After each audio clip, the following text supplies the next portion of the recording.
రండి, పాల్గొనండి, దైవ దీవెనలు పొందండి. సిలువను గూర్చిన వార్త నశించుచున్న వారికి వెర్రితనము కాని, రక్షింపబడుచున్న మనకు దేవుని శక్తి. 1 కొరింథీ 1:18. యునైటెడ్ పీపుల్స్ ఫెలోషిప్ UPF నిర్వహించు సిలువ ధ్యానములు.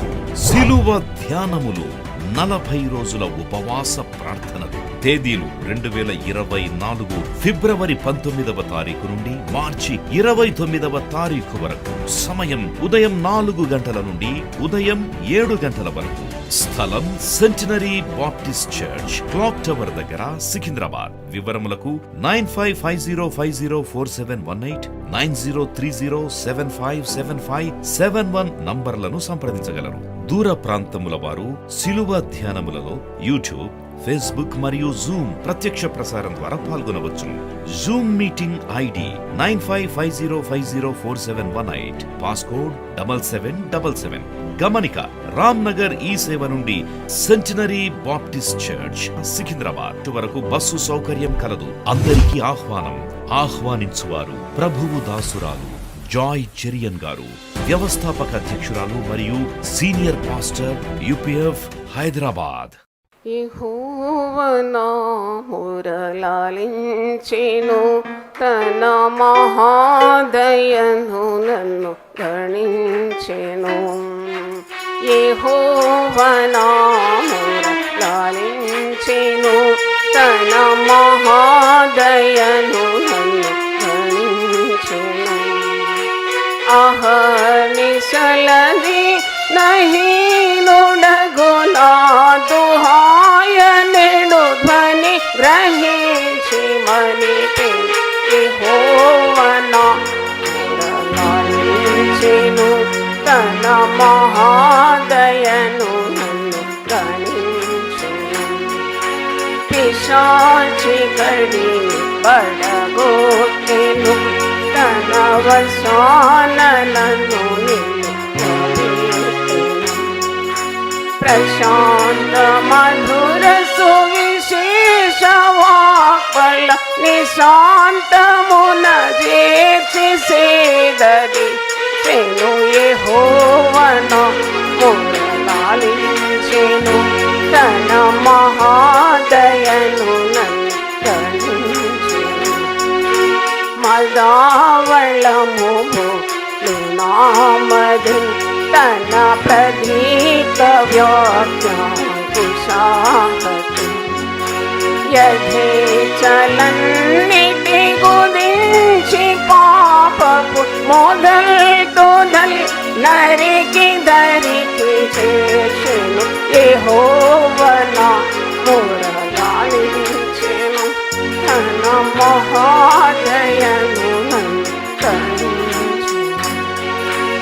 అనీతి వక్రమించెను,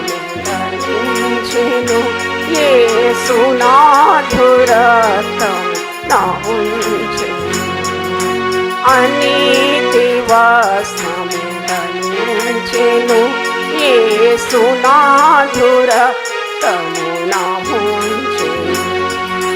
వినూత్నయాత్నమైదను నేనడు గణన్ వినన్ ప్రేమ నాకు చూపెను. యెహోవా నా మొరలాలించెను, తన మహాదయను. విలాపములకు చెవినిచ్చెను, సమకలాపములకు సెలవిచ్చెను. విలాపములకు చెవినిచ్చెను, సమకలాపములకు సెలవిచ్చెను. సితానగము పైకి లాగినను సుఖ కళావళు మనసులో నింపెను. యెహోవా నా మొరలాలించెను, తన మహాదయను. హల్లెలూయా. ఉపవాస ప్రార్థన చాలా శక్తి గలది. ఇది ఈరోజు నేను చేసేది 17వ ప్రసంగం. అంటే ఉపవాస ప్రార్థన అంటే అల్లాటప్పగా తీసుకోకూడదు. ఉపవాస ప్రార్థన అంటే it's nothing but concentrating on God. నేను ఎప్పుడు మీకు చెప్తూనే ఉంటాను, వాట్ ఈజ్ ఫాస్టింగ్ అంటే దేవుడు శాడిస్ట్ కాదు. నువ్వు ఆకలి మరి సహించుతూ బాధపడడం దేవునికి ఇష్టమేం లేదు, కానీ నువ్వు దేవునికి దగ్గరైపోతున్నావు అన్నమాట. అంటే ఆహారానికి దూరం అవుతున్నావు, ఈ లోకానికి దూరమై దేవునికి నువ్వేమవుతున్నావు, చేరువలో వచ్చేస్తున్నావు, దేవుని మీద గురి పెడుతున్నావు. నీ సమస్యలకు దేవుడే నీకు ఆశ్రయమని దేవుని మీద ధ్యాస పెట్టడం, concentrating on God is fasting. కాబట్టి మరి అప్పుడు నీకు ఆహారం మీద ఉండదు ధ్యాస, అది తినాలి ఇది తినాలి అని ఉండదు. నీ హృదయ వేదన, నీ బాధ, నీ భారం అంతా దేవుని మీద వెయ్యాలి. నాకు సహాయము దేవుడే, దేవుడు నాకు సహాయపడతాడు, నన్ను ఆశీర్వదిస్తాడు, నా పరిస్థితులన్నీ కూడా చక్కబెడతాడు, నా మనవులు ఆలకిస్తాడు, విలాపములకు ఆయన ఏమిస్తాడట, చెవినిస్తాడు. కాబట్టి ఉపవాస ప్రార్థనలో ఈరోజు మనం 17వ వర్తమానాన్ని వినబోతున్నాం. ఈరోజు ఒక ప్రత్యేకమైన వర్తమానం దేవుడు నాకు అనుగ్రహించినాడు. అదేంటంటే దేవుడు ప్రార్థన వినకపోవుట. దేవుడు ప్రార్థన వింటాడని కదా మనం వినేది, కానీ కొన్ని సందర్భాల్లో దేవుడు మన ప్రార్థన వినడు. చాలామంది అడుగుతారు, why is God rejecting my prayer? నేను ఎంత ప్రార్థన చేసినా దేవుడు ఎందుకు వినడం లేదు? మరి నా ప్రార్థన ఎందుకు దేవుడు ఆలకించడం లేదు? నాకు ఎందుకు జవాబు రావడం లేదు? Why I'm not getting answers from God? అప్పుడు స్వపరీక్ష చేసుకోవడానికి ఒక 10 కారణాలు మీ ముందు ఉంచాలని నేను ఆత్మచేత ప్రేరేపింపబడినాను. మరి నీ ప్రార్థనకు దేవునికి అడ్డుగా ఉన్న కార్యాలన్నీ కూడా తొలగించుకోవాలి. దేవుడు ఎందుకు ప్రార్థన ఆలకించడు? చూడండి, 2 సమూయేలు గ్రంథం 12వ అధ్యాయంలో మీరు చూసినప్పుడు దావీదు తన బిడ్డ నిమిత్తము ఉపవసించి ప్రార్థన చేస్తున్నాడు. అంటే బెత్షెబే ద్వారా, అంటే ఊరియా భార్య అయిన బెత్షెబాతో ఆయన మరి బంధం కలిగి ఒక బిడ్డ జన్మించింది. ఆ బిడ్డ కాయలా పడింది. అప్పుడు దావీదు ఉపవసించి దేవుని సన్నిధిలో కన్నీళ్లు గార్చి ఆ బిడ్డ కొరకు ప్రార్థన చేస్తున్నాడు. ఆహారం తీసుకోవడం లేదు, మరి నిద్ర కూడా పట్టకుండా రాత్రంతా ప్రార్థన చేసినాడని వాక్యంలో ఉంది. అయినా దేవుడు ఆ ప్రార్థనకు జవాబు ఇవ్వలేదు. మీరు 2 సమూయేలు గ్రంథం 12వ అధ్యాయం 16వ వచనం చూడండి. యెహోవా ఊరియా భార్య దావీదును కనిన బిడ్డను మొత్తినందున అది బహు జబ్బు పడి. అంతకుముందు నాతాను ప్రవక్త వచ్చి దావీదు చేసిన తప్పును ఎత్తిపట్టి చూపెడుతున్నాడు. 14-15 వచనాలు చూడండి. ఈ కార్యం వల్ల యెహోవాను దూషించుటకు ఆయన శత్రువులకు నీవు గొప్ప హేతువు కలిగజేస్తేవి గనుక నీకు పుట్టిన బిడ్డ నిశ్చయముగా చచ్చునని దావీదుతో చెప్పి తన ఇంటికి వెళ్ళాను. ప్రవక్తలు చెప్పిన మాట కదా, నాతాను ప్రవక్త ముందే చెప్పినాడు, నీ బిడ్డ చనిపోతుంది, ఎందుకంటే నీవు దేవుని నామానికి ఏం తెచ్చినావు, దూషణ పాలు తెచ్చినావు. నిన్ను గొర్రెల దొడ్డి నుండి మరి దేవుడు పైకెత్తి సింహాసనం మీద కూర్చోబెట్టినాడు. మరి ఇశ్రాయేలు జనులకు నిన్ను అధిపతిగా నియమించినాడు. నువ్వు ఎక్కడ పోతే అక్కడ నీకు తోడుగా ఉండి మరి లోకంలో గనులైన వారికి కలిగిన పేరును ప్రఖ్యాతిని నీకు అనుగ్రహించినాడు. అన్నీ ఒక్క క్షణంలో మర్చిపోయి నువ్వు పాపం చేసినావు, దేవుని నామమును దూషింపబడుట కారణమైన శత్రువులకు నువ్వు గొప్ప హేతువు కలుగజేసినావు. కాబట్టి నీ బిడ్డ తప్పకుండా ఏమవుతుంది, చచ్చిపోతుంది. ప్రవక్త ప్రవచించినాడు. 16వ వచనం చూసినప్పుడు దావీదు కనిన బిడ్డను దేవుడు మొత్తినప్పుడు బహుగా జబ్బు పడాను. దావీదు ఉపవాసం ఉండి లోపలికి పోయి రాత్రంతా నేలపడి ఉండి బిడ్డ కొరకు దేవుని బతిమాలగా ఇంటిలో ఎన్నికైన వారు లేచి అతన్ని నేల నుండి లేవనెత్తుకు వచ్చిరు, కానీ అతడు సమ్మతింపగా వారితో కూడా భోజనం చేయకుండా. అందరూ వస్తున్నారు, రాజు కదా ఆయన, మహారాజు, ఆయన నేల మీద పడి పొర్లుకుంటూ దేవుని బతిమాలుకుంటూ ఉపవాసం ఉండి మరి ఏడుస్తూ ఉన్నాడు, నిద్ర పోవడం లేదు. అప్పుడు సేవకులు వచ్చి ఆయనను బతిమాలుకుంటున్నారు, లేవమంటున్నారు, లేవనెత్తుకు వచ్చినారు, కానీ అతడు సమ్మతింపగా వారితో కూడా భోజనము కూడా చేయకుండా. అంటే he's fasting, he is doing all night prayer అనమాట. బిడ్డ బతకాలని, బిడ్డ చావకూడదని. దేవుడు కనికర సంపన్నుడు కదా, దేవుడు క్షమిస్తాడు కదా, నా బిడ్డ బతకాలని ఆశిస్తున్నాడు. కానీ 7వ దినమున బిడ్డ చావగా, మరి 7 రోజులు ఉపవాసం ఉన్నాడా లేక బిడ్డ పుట్టి 7 రోజులు మనకు తెలియదు, కానీ మొత్తం 7వ రోజు బిడ్డ చనిపోయింది. బిడ్డ ప్రాణంతో ఉండగా మేము అతనితో మాట్లాడినప్పుడు అతను మా మాటలు వినకుండా, అప్పుడు సేవకులు అక్కడున్న చుట్టుముట్టిన వారందరూ భయపడుతున్నారు. ఎందుకంటే బిడ్డ బతికున్నప్పుడు మా మాట వినలేదు, ఇప్పుడు బిడ్డ చనిపోయిన తర్వాత మేము ఆయన సమీపం పోవడానికి కూడా మాకు భయం అవుతుంది. ఆయన ఎలాగో మాట వింటాడు. ఇప్పుడు చాలా అంత అప్సెట్ అయిపోయి ఉన్నాడు దావీదు. ఇప్పుడు బిడ్డ చనిపోయినని మనం అతనితో చెప్పినట్లా తనకు తాను హాని చేసుకునేమో అనుకుని దావీదు సేవకులు బిడ్డ చనిపోయిన సంగతి అంతో వెరచిరి భయపడుతున్నారు బిడ్డ చనిపోయినాడు చెప్పడానికి. ఎందుకంటే మన ఆత్మహత్య చేసుకుంటాడా, చచ్చిపోతాడా, మరి అతని ప్రార్థన దేవుడు అంగీకరించలేదు కదా, చాలా నీరసించిపోతాడా, కుమిలిపోతాడా, భయపడుతున్నారు అతనికి బిడ్డ చనిపోయిన వార్త చెప్పడానికి. అయితే దావీదు తన సేవకులు గుసగుసలాడట చూచి బిడ్డ చనిపోయిన సంగతి గ్రహించి అందరు గుసగుసలాడుతున్నారు, దావీదు దగ్గర రావడానికి భయపడుతున్నారు, బిడ్డ చనిపోయినాడని చెప్పడానికి భయపడుతున్నారు. దావీదు గ్రహించినాడు ఏదో జరిగిపోయింది, బిడ్డ చనిపోయినాడు. అప్పుడు దావీదు ఏం చేస్తున్నాడు చూడండి, బిడ్డ చనిపోయినా అని తన సేవకులను అడగ వారు చనిపోయిననేరు.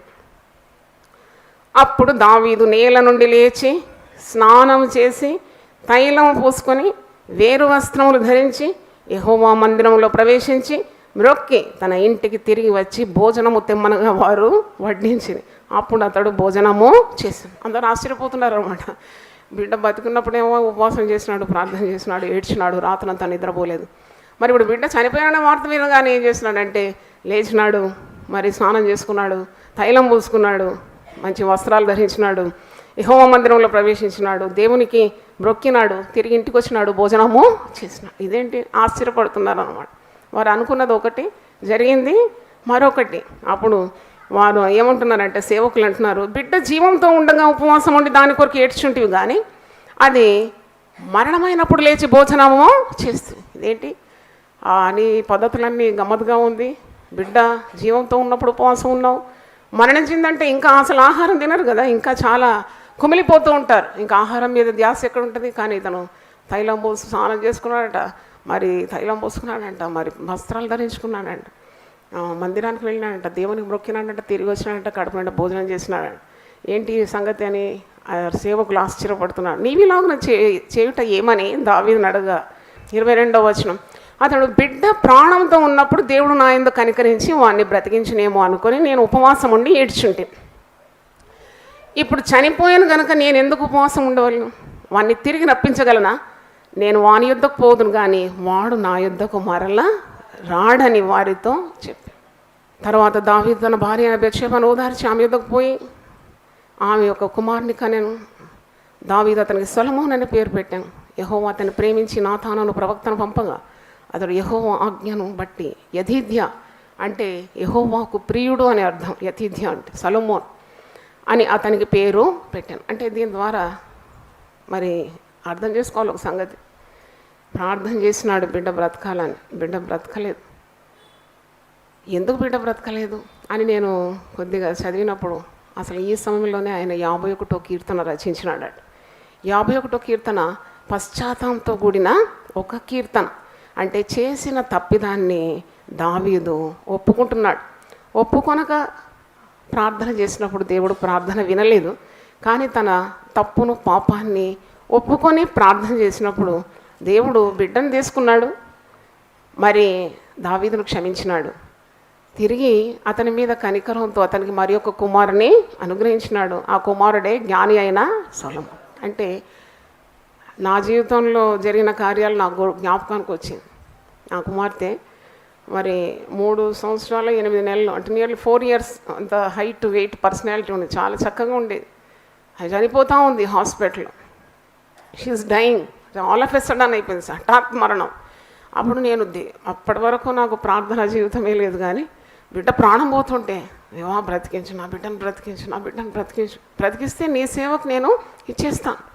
అంతవరకు నేను ఒక బండరాయిలాగా ఉన్నాను, సేవ కానీ భక్తి మార్గం కానీ ఏదీ లేదు. అప్పుడు నేను దేవునితో ఒప్పుకుంటున్నాను అన్నమాట, దేవా కనికరించి ఈ బిడ్డను బ్రతికిస్తే నీ సేవకు నేను ఇస్తాను. బిడ్డ బ్రతకలే, నా ప్రార్థన దేవుడు వినలే, కానీ ఒకటి జరిగింది ఏంటంటే నన్ను సేవలో వాడుకుంటున్నాడు. దేవుని స్తోత్రం, హల్లెలూయా. అంటే దేవుని జ్ఞానము మానవుని తలంపుల కంటే గొప్ప, చాలా గొప్పది. అంటే ఆయన మార్గములో భూమికి ఆకాశం ఎంత ఉన్నతంగా ఉందో అంత ఉన్నతంగా దేవుని మార్గాలు ఉంటుంది. కొన్నిసార్లు మనం దేవునికే జ్ఞానం ఉపదేశించే రీతిగా మనం మాట్లాడుతుంటాం, మన చర్యలు మన ప్రవర్తన అలాగ ఉంటుంది. దేవునికి ఏం తెలుసు, నాకు అన్నీ తెలుసు. దేవునికి ఏం తెలియదు, దేవునికి అన్నీ తెలుసు. ఆయన తప్పకుండా నీ పట్ల న్యాయము చేస్తాడు. అంటే ఇక్కడ జరిగిన కార్యం ఏంటి, పశ్చాత్తాపమైన హృదయంతో దావీదు దేవుని సన్నిధికి తిరిగినాడు. విరిగి నలిగిన హృదయంతో దేవుని సన్నిధిలో తను చేసిన పాపాన్ని ఏం చేసినాడు? ఒప్పుకున్నాడు. పాపము రోగము ఈ రెండు కప్పుకోవద్దంట. ఎవరో చెప్తాం విన్నాను. పాపం కప్పుకోవద్దు, రోగం కప్పుకోవద్దు, రెండు విప్పి చెప్పాలి. అప్పుడు దేవుని కనికరము నీ మీదకి వస్తుంది. 51వ కీర్తనలో బెత్షెబ యుద్ధకు వెళ్ళిన తర్వాత నాతాను ప్రవక్త అతని యుద్ధకు వచ్చినప్పుడు అతడు రచించిన కీర్తన హెడ్ నోట్ చూడండి. అప్పుడు రచించినాడు అన్నమాట. This is the context why he he's written psalms 51. పాపం చేసినాడు, ఒక రాజు కదా. మరి నాతాను ప్రవక్త వచ్చి నువ్వు ఆ మనుషుడు నీవే పాపం చేసినావు, దేవుని నామానికి దూషణ తెచ్చినావు, నీకు మరి కనబోయే బిడ్డ మరి జబ్బు చేత ముత్తబడి చచ్చిపోతుందంటే రాజు ఎంత అధికారం గలవాడు, మహారాజు దావీదు. కనుసైగతో కావాలంటే నాతాను చంపించవచ్చు కదా, చంపివేయచ్చు కూడా, ఖడ్గం ఉంటుంది రాజు దగ్గర ఇప్పుడు. కానీ అలా చేయలేదు. నాతాను తన తప్పు ఎత్తి చూపెట్టినప్పుడు వెంటనే కుమిలిపోయినాడు. అందుకే ఇక్కడ ఒక మాట 51వ కీర్తనలో 16 వచనం 17 చూడండి. నీవు బలిని కోరువాడవు కావు, కోరినీడలు నేను అర్పించును, దహన బలి నీకు ఇష్టమైనది కాదు, విరిగిన మనస్సే దేవునికి ఇష్టమైన బలులు. దేమా విరిగి నలిగిన హృదయమును నీవు అలక్ష్యము చేయ. విరిగి నలిగిన హృదయం అంటే ఒక కంట్రైట్ స్పిరిట్. ఉపవాస ప్రార్థన చేసేవారు ఇప్పుడు కూడా మరి ఈ నలిగిన హృదయం, విరిగిన హృదయం మోకరించగానే కన్నీళ్ళు వచ్చేస్తాయి. ఎందుకంటే దేవునికి చాలా సమీపంగా అయిపోతావు కదా. నీ బాధలు, నీ దుఃఖము, నీ వేదన అంతా దేవునికి తెలియజేస్తావు. You become very close to God. ఒక మాట గుర్తొచ్చింది, నీవు నన్ను హత్తుకొని నెడలు నీవు తప్పకుండా బ్రతుకుతావు, నువ్వు నన్ను ఆశ్రయించిన నెడలు నీవు బ్రతుకుతావు. అంటే దేవుణ్ణి ఆశ్రయించడం, దేవుని హత్తుకోవడం, ఇంకా వేరే మార్గం లేదు. యేసు ప్రభు కూడా మంచి మాదిరి చూపెట్టినాడు. ఆయన శరీరధారిగా ఉన్నప్పుడు మహారోదనతో ప్రార్థన చేసినాడండి. ఎబ్రీ పత్రిక 5వ అధ్యాయము 7వ వచనం చూడండి. యేసు ప్రభు కూడా విరిగి నలిగిన హృదయంతో ప్రార్థన చేసినాడు. హెబ్రీ 5:7 శరీరధారి ఉన్న దినముల్లో మహారోదనంతోనూ కన్నీళ్లతోనూ తను మరణము నుండి రక్షింపగల వానికి ప్రార్థనలు యాచనలు సమర్పించి భయభక్తులు కలిగి ఉన్నందున ఆయన అంగీకరింపబడెను. హల్లెలూయా. అంటే చూడండి, యేసు ప్రభు మనకు మాదిరి చూపెట్టినాడు. ఆయన దైవ కుమారుడు, మానవ ఆకారంలో ఈ లోకానికి వచ్చినాడు. ఆయనకి ఇంత ప్రార్థన చేయడం అవసరమైందా? తప్పకుండా అవసరమైంది. ఎందుకంటే మనకు మాదిరి, రోల్ మోడల్. మనమందరం ఇప్పుడు ఆత్మరూపంలో లేదు, శరీరం ధరించే ఉన్నాం కదా. మనం కూడా అదే మరి పద్ధతిలో వెళ్ళాలి. అంటే విరిగి నలిగి కన్నీళ్లతో రోదనంతో నశించే వారి కొరకు ప్రార్థన చేయాలి. అది దేవుని చిత్తమై ఉన్నది. తర్వాత మనం అతిక్రమం చేస్తే దాన్ని యోబు భక్తుడు అంటాడు, నా రూములో నేను పాపం కప్పుకుంటే పరమందున్న దేవుని ఎడల నేను వేషధారి అయిపోతాను. I become a hypocrite if I conceal my sin in my heart. కాబట్టి నువ్వు ఒప్పుకొని ప్రార్థన చేసి దేవుని యొద్ద మరి నీవు కనికరం పొందుకోవాలి. అప్పుడు నీ ప్రార్థనలు సూటిగా దేవుని చెవిలోకి చొచ్చిపోతుందని అది మొదటిగా మనం నేర్చుకుంటున్నాం. అంటే you have to repent for your sins. మారు మనసుతో కూడిన ప్రార్థన. ఉపవాసం ఉన్నావు, ప్రార్థన చేస్తున్నావు అని కాదు, కానీ నువ్వు ఒక మారు మనసుతో నువ్వు చేసినవన్నీ కూడా అవిధేయత, అతిక్రమం, అక్రమం ఇవేమున్నా కానీ తొలగించుకుంటేనే నీ ప్రార్థనకు జవాబు దేవుడు ఇస్తాడు. కొన్నిసార్లు ప్రార్థనకు జవాబు రాకున్నా దేవుడు నీ కొరకు ఇంకేదో మేలు సిద్ధపాటు చేస్తున్నాడు. దేవుని స్తోత్రం. అలా భక్తులు చాలామంది ప్రార్థన చేసినారు, నన్ను చంపేయి, నన్ను ఈ లోకం నుండి తీసివేయి, అయ్యో నా తల్లి గర్భంలోనే నేను చనిపోతే ఎంత బాగుండని యోబు కూడా ప్రార్థన చేసినాడు. ఈ ప్రార్థనలు దేవుడు ఏవి కూడా అంగీకరించలేదు. God did not answer any prayer of such prayers. In spite of that దేవుడు వారికి ఆయుస్సునిచ్చి ఆరోగ్యాన్ని ఇచ్చి ఇంకా గొప్ప గొప్ప కార్యాలు చేయడానికి వారిని వాడుకున్నట్టు మరి రుజువులు పరిశుద్ధ గ్రంథంలో చూస్తున్నాం. మరి కొన్నిసార్లు దేవుడు ప్రార్థన వినడు, నేను విననంటున్నాడు. దేవునికి ప్రార్థన చేసిన వారి జాబితాల్లో చాలా గొప్ప వ్యక్తులు ఉన్నారు, యాజకులు ఉన్నారు, ప్రవక్తలు ఉన్నారు. 99వ కీర్తన 6వ వచనం చూడండి. సామ్స్ 99:6 ఆయన యాజకులలో మోషే అహరోనులుండిరి, ఆయన నామమును బట్టి ప్రార్థన చేయు వారిలో సమూయేలు ఉండెను, వారు యెహోవాకు మొరపెట్టగా ఆయన వారికి ఉత్తరము ఇచ్చారు. హల్లెలూయా. అంటే ఈ దేవుని నామంలో ప్రార్థన చేయడం, ఆదికాండం 4వ అధ్యాయము మీరు చివరి మాటలు, ఆనాడు ఏనోషు కాలమందు మరి యెహోవా నామమున ప్రార్థన చేయుటకు ఆరంభమైనది. అంటే ఆదికాండం 4వ అధ్యాయంలో ప్రార్థన, దేవుని నామంలో ప్రార్థన చేయడం ఆరంభమైంది. ఏం కొత్త కాదు. ఏంటంటే ఎప్పుడు ప్రార్థన అంటానా మీరు అనుకుంటారా? కాదు. ప్రార్థన అనేది సిన్స్ ఏజెస్, అంటే చూడండి ఆది కాండంలో ఆరంభమైంది. ప్రకటనలో కూడా ప్రార్థనతోనే అవసానం కూడా. ఏంటంటే ప్రభువైన యేసు నీవు త్వరగా రమ్ము. చూడండి ప్రార్థన. ఇక్కడ ప్రార్థన చేసే వారిలో మోషే ఉన్నాడు, యాజకుల్లో ఉన్నాడు, అహరోను ఉన్నాడు. తర్వాత దేవుని నామం బట్టి ప్రార్థన చేసే వారిలో సమూయేలు ఉన్నాడు.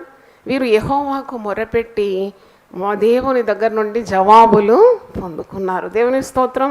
కానీ పాపము నీ హృదయంలో దాచుకుంటే నీ ప్రార్థనకు జవాబు రాదని 66 కీర్తన 18వ వచనంలో, నా హృదయంలో నేను పాపము లక్ష్యం చేసిన ఎడల ప్రభు నా మనవి వినకపో.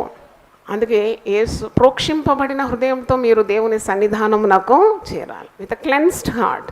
యేసు రక్తమే నీకు పాప క్షమాపణ కలగజేస్తుంది. కాబట్టి పరిశుద్ధమైన హృదయంతో దేవుని సన్నిధికి రాకుంటే నీవు ఎన్ని ప్రార్థన చేసినా దేవుడు వినడు. నీ కొరకు భక్తులు ప్రార్థన చేసినా దేవుడు వినడని చాలా ఖచ్చితంగా ఇర్మియా గ్రంథం 15వ అధ్యాయం 1వ వచనంలో ఉంది. ఈ ప్రజలు పాప క్షమాపణ పొందకుండా వారు పాపం చేస్తూ ప్రార్థన చేస్తున్నారు. అప్పుడు దేవుడు ఒక మాట అంటాడు, ఇర్మియా 15, అప్పుడు యెహోవా నాకు ఇలాగ సెలవిచ్చాను, మోషేయు సమూయేలు నా ఎదుట నిలబడినాను, ఈ ప్రజలను అంగీకరించుటకు నాకు మనస్సు ఉండదు, నా సన్నిధి ఉండకుండా వారిని వెళ్ళగొట్టు. చూడండి, నా సన్నిధికి మీరు వస్తున్నారు కదా, మీరు అసలు రమ్మన్నవాడు ఎవడని ఏషియా 1వ అధ్యాయంలో మీరు చూస్తారు. అంటే మీరు పాపము హృదయంలో పెట్టుకుని నా సన్నిధికి వచ్చి దీర్ఘ ప్రార్థనలు చేస్తున్నారా? మీకు పాప క్షమాపణ చాలా అవసరం. కాబట్టి పాపము మరి మీద ప్రభుత్వం విశ్వాస చేయాలంటే పాపము నీ కాళ్ళ క్రింద ఉండాలి. ఏ పాపం నిన్ను ఏలకూడదు. దేవుడు అట్టి శక్తి తప్పకుండా మీకు ఇస్తాడు. దేవుని స్తోత్రం. మనందరికి ఇస్తాడు. సాతాను అణగొట్టి దేవుని చిత్తాన్ని నెరవేర్చడానికి దేవుడు కృపను తప్పకుండా మనకు అనుగ్రహిస్తాడు. మరి ఒక కార్యం చూడండి, దేవుని చిత్తానికి విరోధంగా ప్రార్థన చేస్తే దేవుడు ఎప్పుడు కూడా ఆ ప్రార్థన వినడు. If you pray against the will of God. ఏంటి against the will of God? దేవుని చిత్తానికి విరోధంగా మనం ఎలా ప్రార్థన చేస్తాం? కొన్నిసార్లు అట్టి ప్రార్థనలు చేస్తాం, జవాబు పొందుకోం. 1 యోహాను 5వ అధ్యాయం 14వ వచనంలో ఉంది. 1 John 5:14, ఆయనను బట్టి మనకు కలిగిన ధైర్యం ఏదనగా ఆయన చిత్తానుసారంగా మనం ఏది అడిగినను ఆయన మన మనవి ఆలకించునన్నదే. మనం ఏమి అడిగినను ఆయన మనవి ఆలకించునని మనం ఎరిగిన మనం ఆయనను వేడుకున్నవి మనకు కలిగినవని ఎరుగుదాం. అవును, యేసుప్రభు కూడా అన్నాడు, తప్పకుండా దేవుడు నీ ప్రార్థన అంగీకరిస్తాడు. ప్రార్థన చేయనప్పుడు నువ్వు పొంది ఉన్నామని నమ్మి ప్రార్థన చేయి. చిత్తానుసారమైన ప్రార్థన దేవుడు తప్పకుండా అంగీకరిస్తాడు. ఏంటి? భర్త మారు మనసు, భార్య మారు మనసు, పిల్లల రక్షణ దేవుని చిత్తానుసారమైంది. ఎందుకంటే మనుషులందరూ రక్షణ పొందాలని దేవుని చిత్తమై ఉన్నది. It's God's will that no one should perish. కాబట్టి నీ ఇంటి వారి కొరకు నువ్వు ప్రార్థన చేస్తున్నావు, ఉపవాసం ఉండి, తప్పకుండా అది దేవుని చిత్తం. నీ ఆరోగ్యం కొరకు ప్రార్థన చేస్తున్నావు, తప్పకుండా దేవుని చిత్తమైన సర్వ శరీరానికి ఆయన నీకు ఆరోగ్యం ఇస్తానని వాగ్దానము చేసినాడు. కాబట్టి దేవుని చిత్తం ఏది అని నీకు తెలియాలంటే వాక్యం తెలిసి ఉండాలి.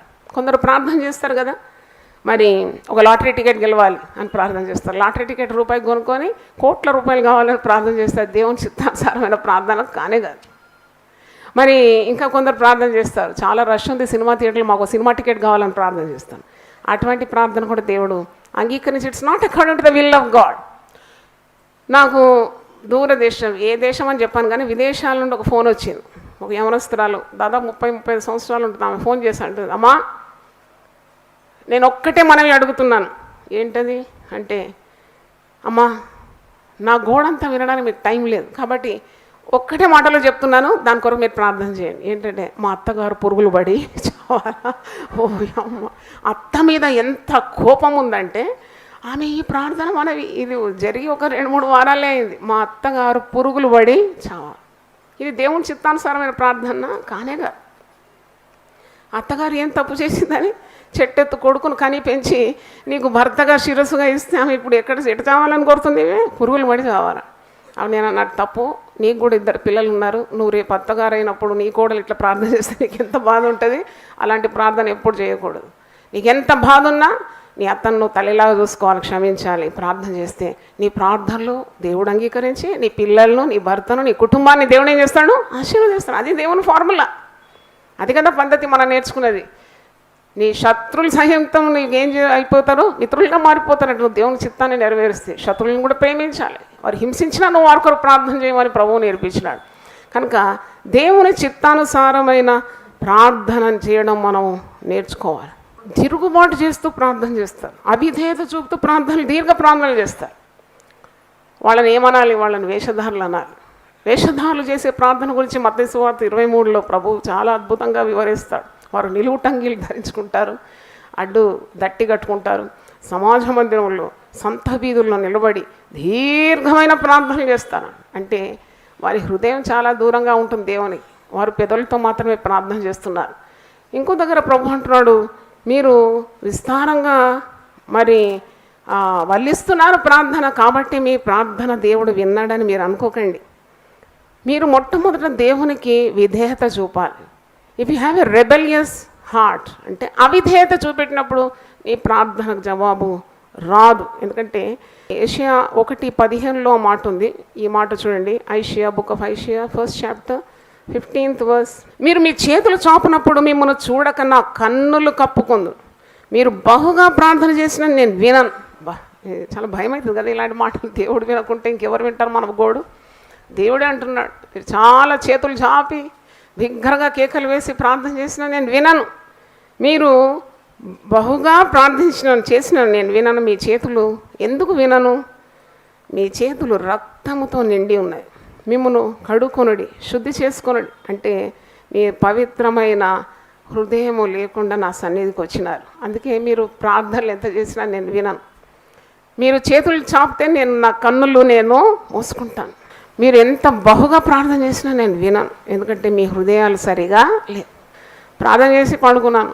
ఒక మంచి ఇల్లు బాగానే ఉంది, కానీ ఆ సింక్ చాలా పెద్దగా ఉంది. ముఖం కడుక్కొని చేతులు కడుక్కునే సింక్ డైనింగ్ టేబుల్ దగ్గరనే ఉంది.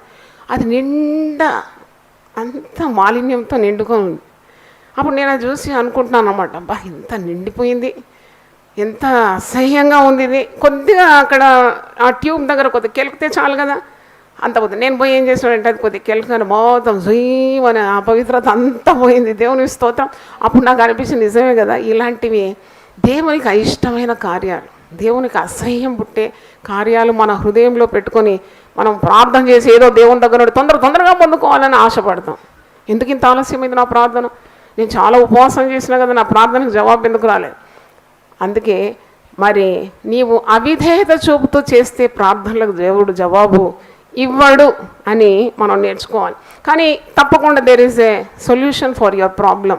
18వ వచనంలో అంటున్నాడు, రండి మన వివాదము తీర్చుకుంది. మీ పాపములు రక్తం వలె ఎర్రనివైనను అవి హిమము వలె తెల్లబడును, కెంపు వలె ఎర్రనివైనను అవి గొర్రెబొచ్చు వలె తెల్లనివ్వవు. There is always a promise for those who are rebellious. చూడండి, తిరుగుబాటు చేసే వారికి వాగ్దానాలు ఉన్నాయి. మీ పాపాన్ని వదిలిపెట్టండి, నా దగ్గర రండి. మీ పాపం ఎర్రగున్నా నేను దాన్ని ఏం చేస్తాను? హిమము కంటే తెల్లగా చేస్తాను. అది కెంపు వల్ల మరి రక్తం వల్ల ఎర్రగున్నా అది గొర్రెబొచ్చు కంటే తెల్లగా నేను చేస్తాను. కాబట్టి నీవు తప్పకుండా మారుమనసు పొందాలి. ఉపవాసం చేసేవారు, ప్రార్థన చేసేవారు, దేవునికి సమీపంగా ఉండేవారు ఎప్పుడు కూడా దేవునికి నీకు మధ్యలో ఏ పాపము అడ్డుగా లేకుండా చూసుకోవాలి. Your line should be clear. అవును, నువ్వు పాపం చేస్తే దేవుడు వినడు కదా నీ ప్రార్థన. నువ్వు ఎన్ని ప్రార్థనలు చేస్తున్నావు? ఆ ప్రార్థనలకు నువ్వు సెల్ఫ్ చెకింగ్ చేసుకోవాలి. అది మరి నేనైతే ఎప్పుడు చేస్తాను, I just check myself. ఇతరులకు చాలా బోధనలు చేస్తాను కరెక్ట్, కానీ ఉదయం లేచి దేవుని సన్నిధిలో ఉండి నాలో ఏదైనా దేవునికి ఆయాసకరమైన మార్గం ఏదున్నదా అనేది కొద్దిగా పరీక్షించుకుంటాను. బీపీ చెక్ చేసుకుంటారా పంపు పెట్టి, బీపీ ఉందా లేదా, మరి మన హృదయంలో పాపం ఉన్నదా లేదా అని చెక్ చేసుకుంటే తప్పేమున్నది? మన ప్రార్థనలన్నిటికీ దేవుడు జవాబు ఇవ్వాలి కదా. దేవునికి స్తోత్రం. దేవుని సన్నిధికి రావాలి. దేవుని సన్నిధికి వచ్చి మీ పాపములకు పరిహారము పొందాలి. దేవుడు ఎప్పుడు కూడా రమ్మంటాడు. నన్ను చాలా ఆశ్చర్యపరిచింది, అబ్బురపరిచింది వాక్యంలో ఏంటంటే, గాడ్ సేస్ కమ్, రండి అని అంటాడు. చూడండి, అక్కడ కూడా రండి మన వివాదము తీర్చుకుందాం. ఇక్కడ యాకోబు పత్రిక 4వ అధ్యాయం 8వ వచనంలో దేవుని యొద్దకు రండి, అప్పుడు ఆయన మీ యొద్దకు వచ్చు. హల్లెలూయా. పాపం ఉంటే రా దేవుని సన్నిధికి, నీకు బాధ ఉంటే రా, మరి నీకేదైనా అసాధ్యమైన కార్యాలు ఉంటే రా దేవుని సన్నిధికి రా. పాపులారా, మీ చేతులను శుభ్రము చేసుకోండి. చేతులు అంటే క్రియలను సూచిస్తుంది. It depicts the works of a person. చేతులను పరిశుద్ధపరచుకోండి, విమనస్కులారా మీ హృదయములను పరిశుద్ధపరచుకొనుడి, వ్యాకులపడుడి, దుఃఖపడుడి, ఏడువుడి, మీ నవ్వు దుఃఖమునకును మీ ఆనందము చింతకును మార్చుకొనుడి. ప్రభు దృష్టికి మిమ్మల్ని మీరు తగ్గించుకోండి, అప్పుడు ఆయన మిమ్మల్ని హెచ్చించు. అంటే దేవుని సన్నిధికి వచ్చి ప్రార్థన చేయాలి. మేమంతా బాగున్నాంలే అని ఎప్పుడు అనుకోకూడదు. ఏదో ఒకటి ఉంటుంది నీ ప్రార్థనకు జవాబు రాకుండా ఉండడానికి కారణాలు ఉంటాయి తప్పకుండా. You study it, check yourself. అప్పుడు దేవుడు నీకు బయలుపరుస్తాడు. నువ్వు ఉపవసించి ప్రార్థన చేసినప్పుడు దేవుడు నీకు తప్పకుండా నీ అవకతవకలన్నీ బలహీనతలు కూడా బయలు చేస్తాడు, బయలుపరుస్తాడు. అప్పుడు అందుకే అంటున్నాడు, రా నా సన్నిధికి రా, దేవుని యొద్దకు రా, అప్పుడు ఆయన నీ యొద్దకు వచ్చేస్తాడు. దేవుని సన్నిధిలో మోకరించి కన్నీళ్ళు గార్చి ప్రార్థన చేయాలి. అది అలవాటుగా మార్చుకోవాలి. అన్నీ పాస్ అయినామని ఎప్పుడు అనుకోకూడదు. ఉంటుంది ఏదో something is obstructing your prayer. దేవునికి నీ ప్రార్థన వినబడకుండా, నీ ఉపవాసం కూడా ఆయన కానకుండా ఏదో ఒకటి అడ్డున్నది. ఆ అడ్డు తొలగించుకోవాలి. ఆనాడు పునరుద్ధాన దినం స్త్రీలు అంటారు కదా, ఈ బండ మా కొరకు ఎవరు తొరలిస్తారు? కానీ దేవుడు అద్భుతం చేసినాడు. పరలోకం నుండి దూత దిగొచ్చి ఆ రాయిని అడ్డుగా ఉన్న బండను ఏం చేసింది? తొలగించింది. హల్లెలూయా చెప్దామా? With God all things are possible. మరి ఇంకోటి, స్వార్థమైన ప్రార్థనలు దేవుడు ఎప్పుడు కూడా వినడు. Self centred prayer, self serving prayer, దురుద్దేశంతో చేసే ప్రార్థనలు ఆయన వినడు. యాకోబు పత్రికలోనే ఉంది 4వ అధ్యాయం 3వ వచనం చూడండి, మీరు అడిగినను మీ భోగముల నిమిత్తం వినియోగించుటకై దురుద్దేశంతో అడుగుదురు గనుక మీకేమీ దొరుకుట లేదు అంటారు కదా. ఇటు లోకం కావాలా, ఇటు పాపము చేయాలా, అటు దేవుని ఆశీర్వాదం అందాలి, ఇటు దేవుని అనుగ్రహం కావాలి, అటు లోకంతో స్నేహం చేయాలి అంటే కుదరదట. అందుకే అంటున్నాను, ఇక్కడ మీరు అడుగుతున్నారు కానీ మీరు మీ భోగముల నిమిత్తం అడుగుతున్నారు. అందుకే మీరు అడిగినను మీరేమి కూడా పొందుకోరు అని 4వ వచనంలో, వ్యభిచారులారా ఈ లోక స్నేహము దేవునితో వైరమని మీరు ఎరగరా? కాబట్టి ఎవడు ఈ లోకంతో స్నేహం చేయకూడను వాడు దేవునికి శత్రువు. ఏం సిస్టర్, మరి లోకంలోనే ఉన్నాం కదా, మరి లోకాన్ని ప్రేమించుకుంటే ఎట్లా అంటే, అది నేను చెప్పాను కదా చాలాసార్లు, పడవ నీళ్ళలోనే ఉంటుంది కానీ నీళ్లు పడవలోకి వెళితే పడవ ఏమవుతుంది? మొన్న ఒక పడవ బోల్తా పడి చాలామంది దుర్మరణం పొందినారని వార్తల్లో మీరు చూసినారు కదా. కాబట్టి ఈ లోకం నీలోకి రాకూడదు. లోకంలోనే ఉన్నారు సరే, కానీ లోకాన్ని ప్రేమించకూడదు, దేవుణ్ణి ప్రేమించాలి. దేవుని స్తోత్రం, హల్లెలూయా. లోకంతో నీ హృదయం నింపుకుంటే అది దేవునికి వైరమని అంటూ ఉన్నాడు. అందుకే నువ్వు ప్రార్థన చేసినప్పుడు నీ భోగముల నిమిత్తం ప్రార్థన చేయకూడదు. మీ సొంత అంటే చాలా స్వార్థంతో కూడిన ప్రార్థనలు ఉన్నాయి, కొద్దిగా చెక్ చేసుకోవాలి. ఎప్పుడైనా ఇతరుల కొరకు నువ్వు విజ్ఞాపన చేసినావా? తప్పకుండా you have to intercede for other people, lost souls, నశించే ఆత్మల గురించి ప్రార్థన చేసావా? నీ ఇంటి వారి రక్షణ కొరకు ప్రార్థన చేసినావా? పరలోకంలో నువ్వు ఒక్కనివే లేక ఒక్కదానివి కనబడితే ఎంత బాధాకరంగా ఉంటుంది. ఇంటి వారందరూ నరకంలో ఆరని అగ్ని, చావని పురుగు. మరి వాళ్ళ గురించి నువ్వు విజ్ఞాపన చేయాలి తప్పకుండా. మనుషులందరూ రక్షణ పొందడం దేవుని చిత్తం కాబట్టి you have to intercede for them. సంఘం కొరకు ప్రార్థన చేయాలి, సేవకులకు ప్రార్థన చేయాలి, దేశం కొరకు ప్రార్థన చేయాలి, నాయకుల కొరకు ప్రార్థన చేయాలి, ప్రజలందరి కొరకు ప్రార్థన చేయాలి. అట్టి ప్రార్థన దేవునికి ఇష్టము, ఆయన దృష్టికి అది చాలా యుక్తమైనదని పౌలు తన ఆత్మీయ కుమారుడైన తిమోతికి రాస్తూ ఉన్నాడు. కాబట్టి ఇంకోటి, చాలామంది వాక్యమే చదవరు, ప్రార్థనలు ఎక్కువగా చేస్తారు. వాక్యం తప్పకుండా చదవాలని మనం నేర్చుకోవాలి. ఎందుకంటే వాక్యము చదువుతున్న కొలది నీవు దేవుడు నీ వల్ల ఏం కోరుతున్నాడు, what is the thoughts of God, దేవుని మనస్సును తెలుసుకోవాలంటే వాక్యం దృష్టించాలి. వాక్యం నీతో మాట్లాడుతూ ఉంటుంది. దేవుడు ఎన్నిసార్లు మాట్లాడినా వినకుండా కొంతమంది చాలా మొండిగా ఉంటారు. అప్పుడు దేవుడు నీతో మాట్లాడాడట. నేను ఇది చదివి చాలా ఆశ్చర్యపడినాను. యెషయా గ్రంథం 1వ అధ్యాయంలో 2వ వచనంలో యెహోవా మాట్లాడుచున్నాడు, ఆకాశమా ఆలకించు, భూమి చెవి యొగ్గు. అబ్బా, ఇదేంటి ఆకాశంతో మాట్లాడుతున్నాడు దేవుడు, భూమితో మాట్లాడుతున్నాడు? ఎందుకంటే దేవుని పిల్లలు దేవుని విననప్పుడు దేవుడు ప్రకృతికి సెలవిస్తున్నాడు. అది చాలా ఆశ్చర్యంగా నాకు అనిపించింది. దేవుడు మాట్లాడుతుంటే దేవుని పిల్లలు వినడం లేదు, వారు అవిధేయత చూపెడుతున్నారు, దేవుని మాట విననులకున్నారు. దేవుడు ఏమంటున్నాడో తెలుసుకోవాలని వారికి ఇష్టం లేదు. కాబట్టి దేవుడు నేరుగా ఆకాశంతో మాట్లాడుతున్నాడు. ఆకాశము ఆలకించు, భూమి చెవియొగ్గు. నేను పిల్లలను పెంచి గొప్పవారినిగా చేస్తుని, వారు నా మీద తిరగబడి ఉన్నారు. వాళ్ళ అవసరతల కొరకు నన్ను వెతుకుతారు, అంతే. నేను ఒక ఆపద మొక్కల సామె అయిపోయినాను, అంతే. ఆపద వచ్చినప్పుడు నా దగ్గర వస్తారు, నాకు కన్నీళ్ళు గారుస్తారు, బుర్ర పెడతారు, గుండె కొట్టుకుంటారు, తల్లడిల్లిపోతారు. కానీ వారు నాతో సరైన బంధము లేక ఉన్నారు. They don't have fellowship with me. చూడండి, ఆదికాండం 5వ అధ్యాయం చూస్తాం. హానోకు దేవునితో నడిచినాడంట, నోవహు దేవునితో నడిచినాడంట, అబ్రహాము దేవునికి స్నేహితుడైపోయినాడు. అటువంటి బంధము తప్పకుండా విశ్వాసికి కావాలి. ఉపవాస ప్రార్థన అట్టి బంధాన్ని నెలకొల్పుతుంది. ఏదో మరి తక్కువగా అంచనా వేయదు ఉపవాస ప్రార్థన అంటే. ఉపవాస ప్రార్థన అంటే మరి చాలా శక్తివంతమైంది, గ్రేట్ పవర్. తప్పకుండా దాని ఫలం నీ జీవితంలో చూస్తావు. దేవుని స్తోత్రం, hallelujah. You will see the results in your life. మరి అట్టి ఉపవాస ప్రార్థన ద్వారా నీవు దేవునికి చాలా సన్నిహితమైన బంధం పెంచుకుంటావు.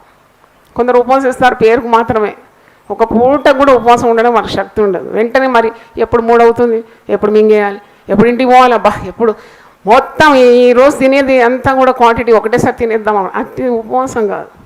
Definitely you should conquer that with your willpower. చూడండి, దేవుడు ఆత్మ ఫలంలో నిగ్రహ శక్తి ఇచ్చినాడు, విల్ పవర్ అనమాట.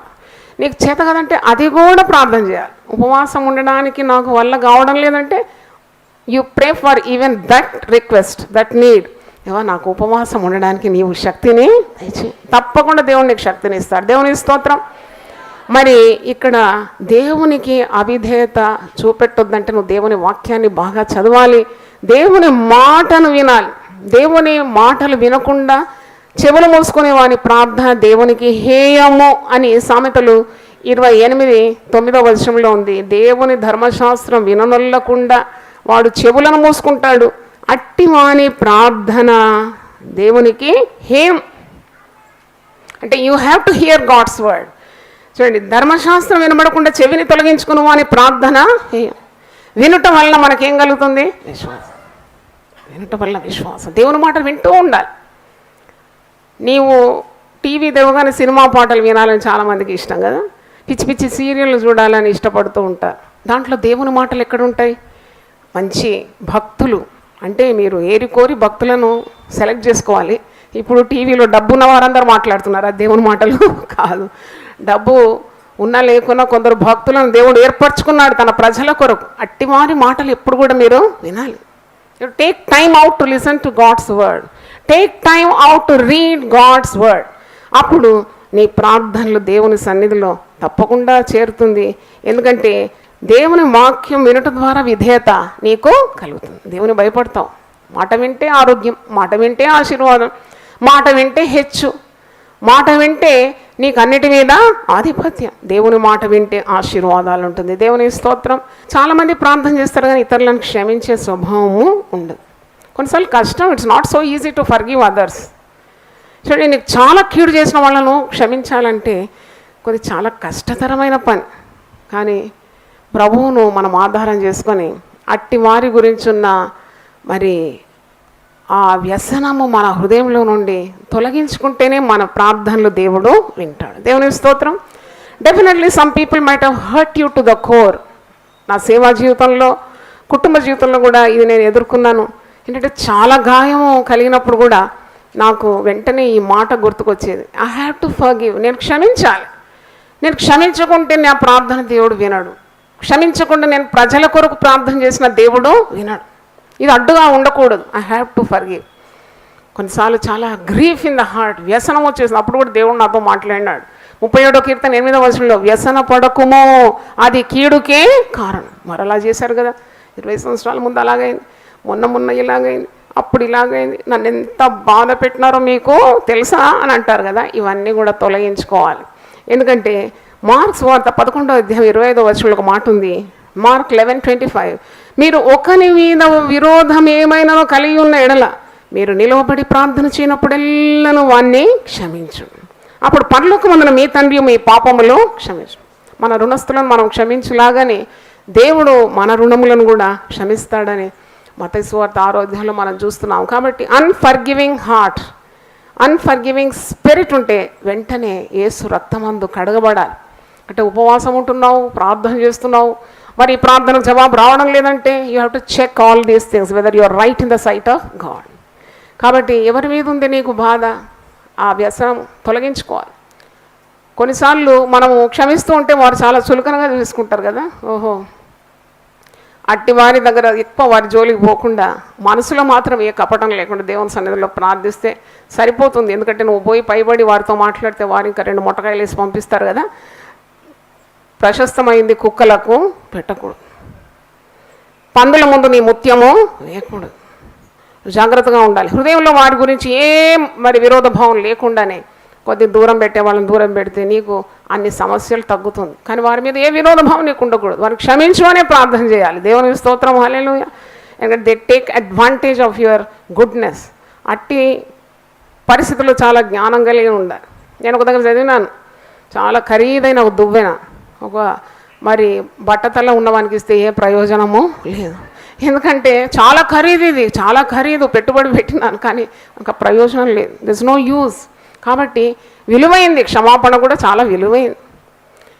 నువ్వు తప్పకుండా క్షమించాలి.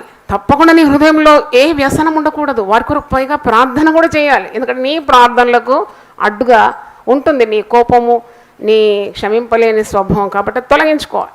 At the same time you to behave very wisely. దేవుని స్తోత్రం. కుటుంబంలో కూడా సమాధానం లేకుంటే దేవుడు ప్రార్థన వినడాడు. ఫ్యామిలీ డిస్కార్డ్ చూడండి, భార్య భర్తల మధ్యలో సమాధానం లేదు, పిల్లలతో సమాధానం లేదు. కొందరు తల్లులు పిల్లలతో మాట్లాడకుండా కొన్ని సంవత్సరాలు మాట్లాడుకుంటూ ఉంటారు. నాకు ఇంతవరకు అర్థం కాలేదు, అది ఎలాగుంటుందో తెలియదు. మరి సమాధానం చాలా చాలా ప్రాముఖ్యమైనది. అది పొందుకోవాలి అంటే ఇప్పుడు అంత పర్ఫెక్ట్ అని మనం ఏం చెప్పలేము. కానీ దేవుని సన్నిధిలో మన అయోగ్యతలు, మన అవకతవకలు ఒప్పుకుంటే తప్పకుండా దేవుని కనికరం మన జీవితాల్లోకి ప్రవహిస్తుంది. దేవుని స్తోత్రం. నువ్వు ప్రార్థన చేయాలి. You have to pray for certain situations when you cannot have piece. నాకు అనిపిస్తుంది యేసుప్రభు పుట్టుకలోనే భూమి మీద తనకు ఇష్టమైన వారికి సమాధానం. హల్లెలూయా. సర్వోన్నతమైన స్థలంలో దేవునికి మహిమ, భూమి మీద తనకు ఇష్టమైన వారికి సమాధానం లేదు అని అంటే మనం ఆయనకి ఇష్టమైన ప్రవర్తన కలిగి ఉన్నామా అని ఒకసారి చెకింగ్ చేసుకోవాలి. Are we doing things that's pleasing God? ఉట్టి ఉపవాసం చేస్తున్నాం, ప్రార్థన చేస్తున్నాం, కానీ దేవునికి ఇష్టమైన ఉపవాసం చేస్తున్నామా? దేవునికి అసహ్యం పుట్టే ఉపవాసం చేస్తున్నామా? అది మనము చాలా గమనించాలి. 1 పేతురు 3:7 ఒక మాట ఉంది, అటువలే పురుషులారా జీవమన కృపావరంలో మీ భార్యలు మీతో పాలివారై ఉన్నారనేది ఎక్కువ బలహీనమైన ఘటమని భార్యను సన్మానించి మీ ప్రార్థనలకు అభ్యంతరము కలగకుండానట్లు జ్ఞానం చొప్పున వారితో కాపురము చేయండి. కొందరు భర్తలు 24 గంటలు తిడతారండి. అది ఏం మోసం అర్థం కాదు. ఏ చెప్పు కింద తేలిలాగా నడిచేస్తూ ఉంటారు. అది అట్టి వారు ప్రార్థన చేస్తే దేవుడు ఆ ప్రార్థన వింటాడా? వినాడు. ఎందుకంటే భార్య నీ సొంత శరీరం వల్లే నువ్వు ప్రేమించాలి. క్రీస్తు సంఘాన్ని ప్రేమించినాడు. ఎలాగంటే తన ప్రాణము పెట్టినాడు.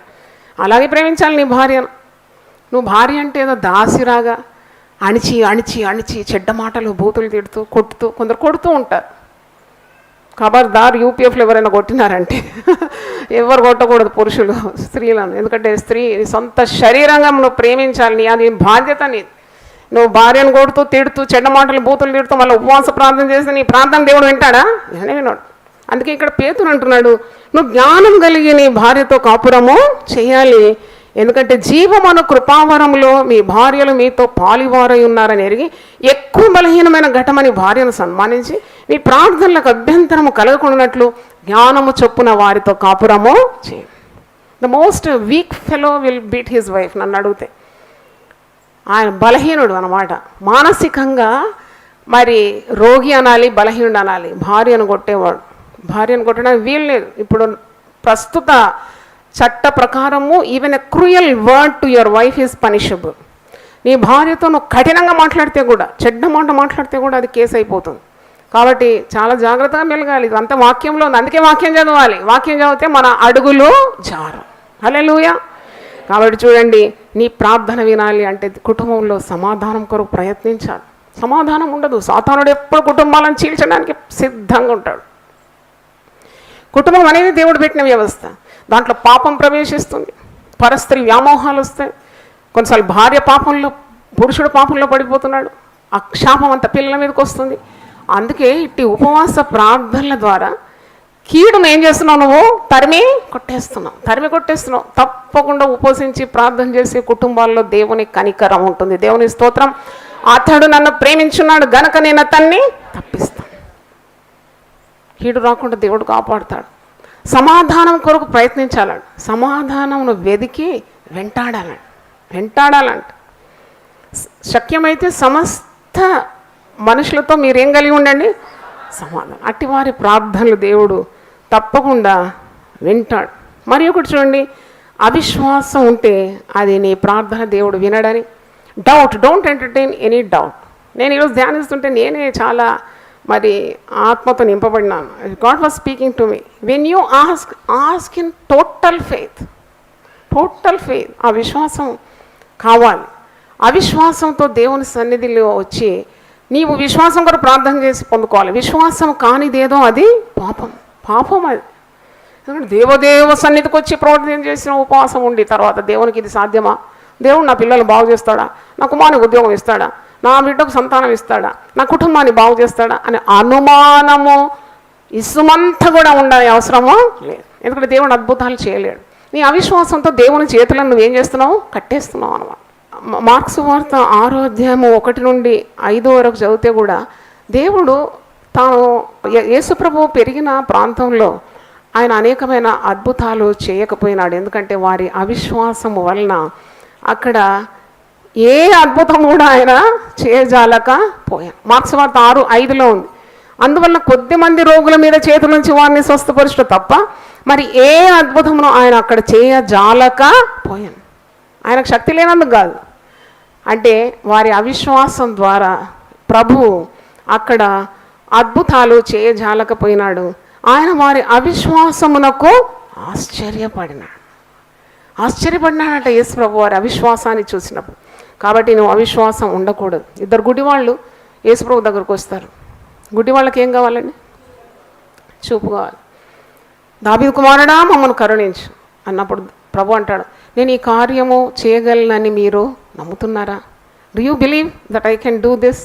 అప్పుడు వారు ఏమంటారు, నమ్ముతున్నాము ప్రభు. అయితే మీ విశ్వాసం చొప్పున మీకు కలుగును గాక. వెంటనే ఆ గుడ్డివారి నేత్రాలు తెరవబడిందని వాక్యంలో మనము చూస్తున్నాము. దేవునికి స్తోత్రం, హల్లెలూయా. కాబట్టి నీకు విశ్వాసము కావాలని దేవునికి ప్రార్థన చేయాలి. 26వ కీర్తనలో ఒక మాట ఉంది. ఆ మాట చూడండి, ఏమీ సందేహింపకుండా నేను ఆయన యందు నమ్మిక కలిగి ఉన్నాను. మొదటి వచనంలో ఉంది, యెహోవా నేను యథార్థవంతుడనై ప్రవర్తించున్నాను, నాకు తీర్పు తీర్చుము. ఏమీ సందేహింపకుండా యెహోవా యందు నేను నమ్మిక ఉంచి ఉన్నాను. అసలు ఇక్కడే అందరూ పొరబడుతూ ఉంటారు. ఏమీ సందేహింపకుండా దేవునిలో విశ్వాసం ఉంటే కార్యాలు ఎప్పుడో జరిగిపోతాయి. దేవుడు చేయలేకపోతున్నాడు ఎన్ని ప్రార్థనలు చేసినా, మీకు కార్యాలు జరగడం లేదు అని అంటే you have to check your faith. నీకు విశ్వాసం ఉందా? దేవుని యొద్దకు వచ్చేవాడు దేవుడు ఉన్నాడని నమ్మాలి. వెతుకు వారికి తగిన ఫలము ఇస్తాడని నమ్మాలి. నీ విశ్వాసం చొప్పున నీకు జరిగిపోతుంది. కానీ ఆ విశ్వాసం లేదు, అవిశ్వాసం ఉంది కాబట్టి దేవుని మహిమను చూడలేకపోతున్నాం. మార్తతో ఏమంటాడు, నమ్మిన ఎడల దేవుని మహిమను చూస్తాం. మరి ఇక్కడ వాక్యంలో మనం చూస్తున్నాము, ఏమీ సందేహం లేకుండా నేను ఆశ్రయించాలి ప్రభు, ఎందుకంటే నమ్మదగిన దేవుడు. నువ్వు ఎప్పుడు కూడా నా నమ్మకాన్ని వమ్ము చేయవు. దేవుని నమ్మి చెడిపోయిన వాళ్ళు ఎవరు ఉన్నారండి? చెప్పండి ఎవరిదన్నా ఒక అడ్రస్. దేవుని నమ్మి నమ్మి నమ్మి మేము చెడిపోయినామండి అని ఇంతవరకు అయితే నాకు ఎవ్వరు ఎదురు కాలేదు. I did not meet such a person who trusted in God and was put to shame. దేవుని నమ్మి మా తలవంపులైపోయిందండి, దేవుని నమ్మి మేము పాడైపోయినామండి, దేవుని నమ్మి మా కుటుంబం పతనమైందని ఇంతవరకు చరిత్రలో లేదు, పరిశుద్ధ గ్రంథంలో లేదు. ఆయన తట్టు చూడగా వారికి వెలుగు కలిగాను, వారి ముఖములు ఎన్నడూ లజ్జింపకపోయాను. హల్లెలూయా, హల్లెలూయా. కాబట్టి ఏమీ సందేహింపకుండా నువ్వు దేవుణ్ణి ఆశ్రయించాలి. హోసేయ గ్రంథంలో మరి ఒక మాట ఉంది, 12:6లో ఆ మాట చూస్తారు. కాబట్టి నీవు నీ దేవుని తట్టు తిరగవలెను, కనికరము న్యాయమును అనుసరించు, ఎడ తెగక నీ దేవుని యందు నమ్మిక ఉంచు. ఎడ తెగక అంటే there should not be any break. Consistently keep on trusting God, keep on trusting God. Hallelujah. నేను ఇక్కడికి రాకముందు మోకరించి ప్రార్థన చేస్తూ, నేను చిన్న ప్రార్థనే చేశాను కానీ ఒక్కసారి జ్ఞాపకం చేసుకున్నాను, ఎంత నమ్మదగిన దేవుడు ప్రభా, నీవు నన్ను ఎప్పుడు చెయ్యి విడవలేదు, ఒక క్షణమైనా నన్ను మర్చిపోలేదు, నన్ను విడవలేదు, నన్ను ఎడబాయలేదు. 92లో నాకు తోడుండినావు. 92 అంటే నేను సేవ ఆరంభించిన సంవత్సరం అని చెప్పుకుంటూ పోయినాను. 92లో నాకు సహాయం చేసినావు. 93లో నమ్మినాను, నేను సహాయం పొందినాను. 94, 95, 96, 97, 25 సంవత్సరాలు ఇట్లా వల్లించినాను. దేవుని స్తోత్రం. 10 నిమిషాలు పట్టింది. Thank you Lord, you are so faithful to me each and every year of your calling. నేను ఎప్పుడైతే నీ మరి పిలుపుకు విధేయురాలైనానో అప్పటి నుండి ఈ క్షణం వరకు నన్ను ఎప్పుడు క్షణమైనా నీవు విడిచిపెట్టలేదు. దేవుని స్తోత్రం. హల్లెలూయా. మరి కుటుంబ జీవితంలో కూడా 37 సంవత్సరాలు అయింది. కుటుంబ జీవితంలో దేవుడు ఎప్పుడు నన్ను వదిలిపెట్టలేదు. ప్రార్థన చేయడం, జవాబు పొందుకోవడం, ప్రార్థన చేయడం, జవాబు పొందుకోవడం. ఇంకా నేను ప్రార్థన చేస్తాను, ఇంకా దేవుని మహిమను ఎక్కువగా చూడాలని ఆశిస్తున్నాను. యూపీఎఫ్లో దేవుని మహిమను చూసినాను. కాబట్టి ఎడతెగక దేవుని యందు నీవు నమ్మిక ఉంచాలి. హల్లెలూయా. ఇంకొక మాట కూడా నేను చెప్పి ముగిస్తాను. అదేంటంటే, నీవు నీ హృదయంలో మరి దేవునికి అసహ్యం పుట్టించు విగ్రహములను నీ హృదయంలో ఉంచుకుంటే దేవునికి నీ ప్రార్థన వినబడదట. ఎజెకియల్ గ్రంథం ఒకసారి తీయండి, 14వ అధ్యాయం 3వ వచనంలో ఉంది. అంతటా ఇశ్రాయేలు పెద్దల్లో కొందరు నా యుద్ధకు వచ్చి నా ఎదుట కూర్చుని ఉండగా యెహోవా వాక్కు నాకు ప్రత్యక్షమై ఇలాగు సెలవిచ్చాను, నరపుత్రుడా, ఈ మనుషులు తమ హృదయంలో విగ్రహములనే నిలుపుకొని దోషం పుట్టించే అభ్యంతరము తమ ఎదుటనే పెట్టుకొని ఉన్నారు. వీరు నా యుద్ధ ఏమైనా విచారణ చేయ తగునా? వీళ్ళేంటి నా దగ్గరకు వచ్చి ప్రార్థనలు చేస్తున్నారు? వీళ్ళు నాకంటే డబ్బును ఎక్కువ ప్రేమిస్తున్నారు, నాకంటే వారి ఇంటి వారిని ఎక్కువ ప్రేమిస్తున్నారు, నాకంటే ఏదో ఒక వ్యక్తిని వారి హృదయంలో ఆరాధిస్తున్నారు. నేను రోషం గల దేవుడను కదా. వారు పూర్ణ హృదయంతో, పూర్ణ వివేకంతో, పూర్ణ బలంతో నన్ను వెతకాలి, నన్ను ప్రేమించాలి. అట్టివారి ప్రార్థనలు నాకు చాలా ఇంపుగా ఉంటుంది, నాకు శోభస్కరంగా. మీకు యథార్థవంతుల ప్రార్థన వారికి శోభస్కరం అంట. దేవుని స్తోత్రం. స్తుతి చేయుట కూడా యథార్థవంతులకు శోభస్కరం. దేవునికి మరి నీకు మధ్యలో ఉన్న ఏ వ్యక్తి అయినా, ఏ వస్తువు అయినా దాన్ని తొలగించుకోవాలి. అప్పుడు your line will be clear to God. అవును, God should be your entire property. అందుకే భక్తులు అంటారు, దేవుడే నాకు పాలు, దేవుడే నా స్వాస్థ్యం.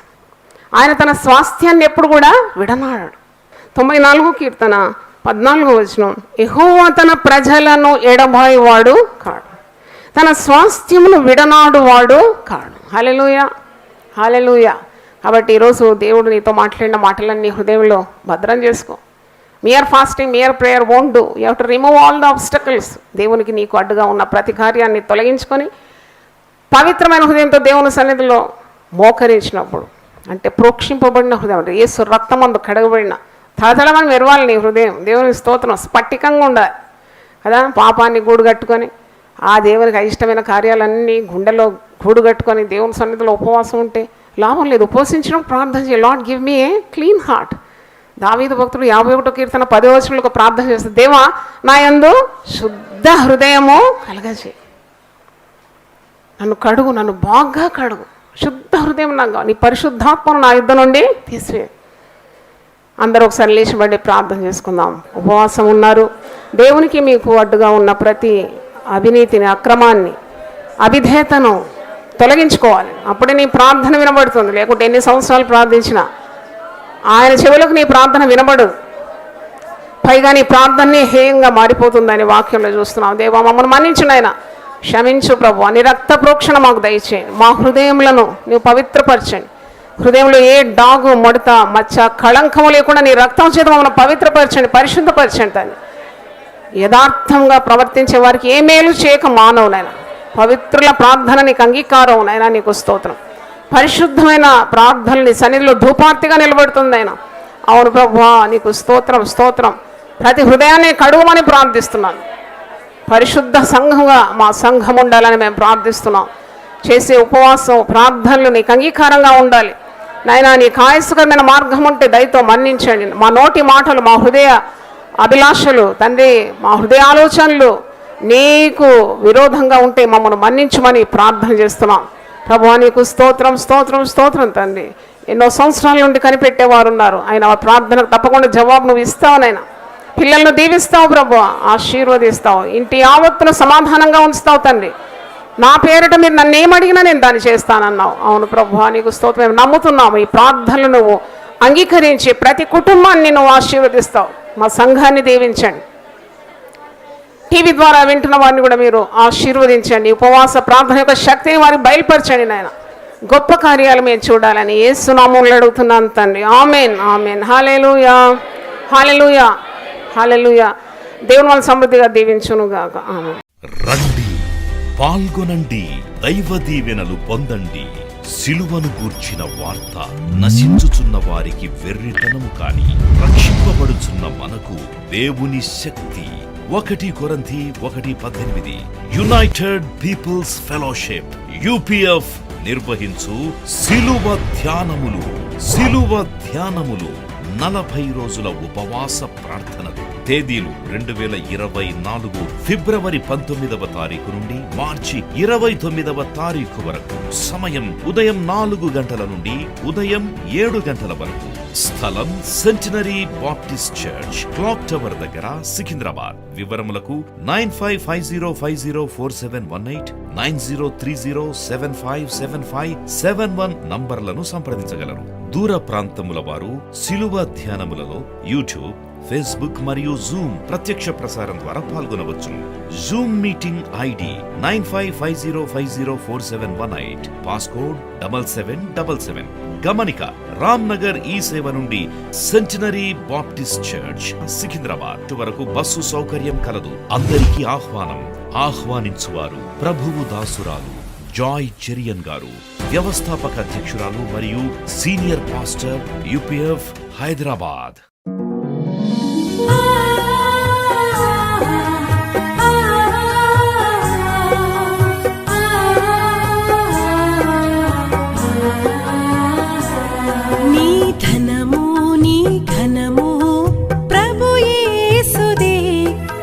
దశమా భాగమునీయ వెనుదీతువా. నీ ధనము నీ ఘనము ప్రభు యేసుదే, నీ దశమా భాగమునీయ వెనుదీతువా. ధరలోన ధనధాన్యములనీయగా కరుణించి కాపాడి రక్షింపగా. ధరలోన ధనధాన్యములనీయగా కరుణించి కాపాడి రక్షింపగా. పరలోకనాదుండు నీకీయగా మరి యేసు కొరకీయ వెనుదీతువా. పరలోకనాథుండు నీకీయగా మరి యేసు కొరకీయ వెనుదీతువా. నీ ధనము నీ ఘనము ప్రభు యేసుదే, నీ దశమా భాగమునీయ వెనుదీతువా. పాడి పంటలు ప్రభువు నీకీయగా కూడు గుట్టలు నీకు దయచేయగా. పాడి పంటలు ప్రభు నీకీయగా కూడు గుట్టలు నీకు దయచేయగా. వీడంగ ప్రభు యేసు నామంబును గడువేల ప్రభుకీయను క్రైస్తవా. వేడంగ ప్రభు యేసు నామంబును గడువేల ప్రభుకీయను క్రైస్తవా. నీ ధనము నీ ఘనము ప్రభు యేసుదే, నీ దశ